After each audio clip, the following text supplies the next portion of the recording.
New jobless claims in the U.S. jumped far more than expected last week. There's no relief in sight, apparently. The Labor Department reported this morning that the number of laid-off workers seeking jobless benefits rose last week to a seasonally adjusted 626,000. This is from the previous week's figure of 591,000.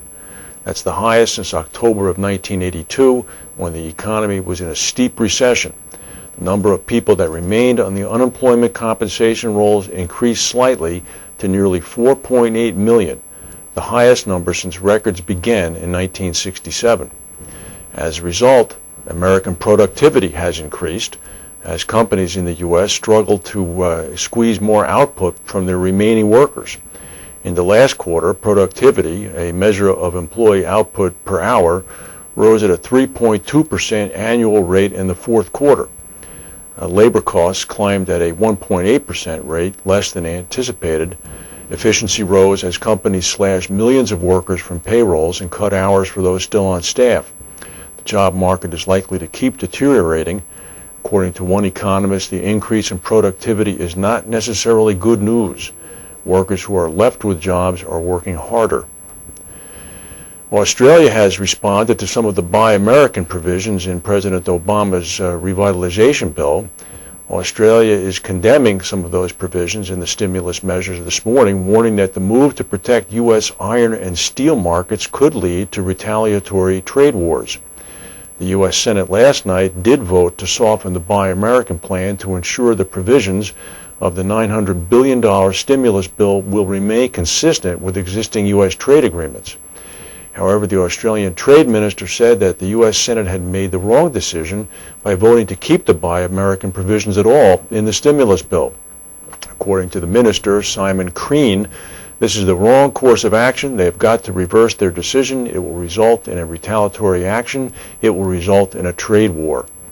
Australia is a major iron and steel producer and a strong advocate of free and open trade. They have a standing free trade agreement with the U.S. and last year exported $314 million U.S. worth of steel to the United States. Also in Australia, rain-soaked residents of the northeastern part of the country are trying to clean up from weeks of rain that have left more than half their state, or an area twice the size of Spain, underwater. The main cities on northern Queensland's coast, Townsville and Cairns, were flooded in January storms and are still receiving daily rains.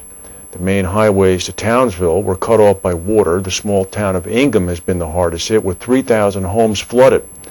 According to the emergency service minister, after visiting Ingham, he said residents there are living in a swimming pool. TV footage showed muddy water filling the streets and people using boats to get around town.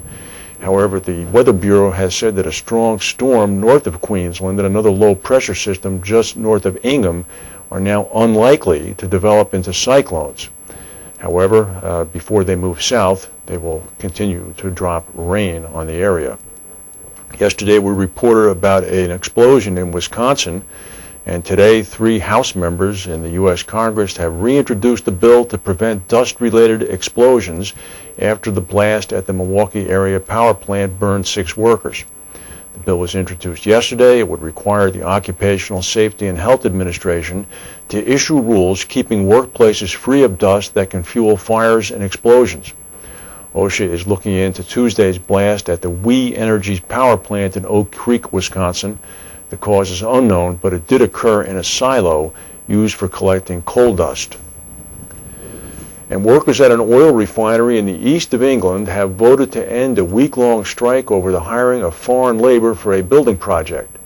Hundreds of British workers said that they would return to work on Monday after accepting a deal that would see 50% of the jobs in the disputed contract go to British workers. A local representative of Unite, Britain's largest labor union, said, "We've agreed to go back to work on Monday because we've reached our objective. We didn't want British labor to be excluded, and now they're not going to be."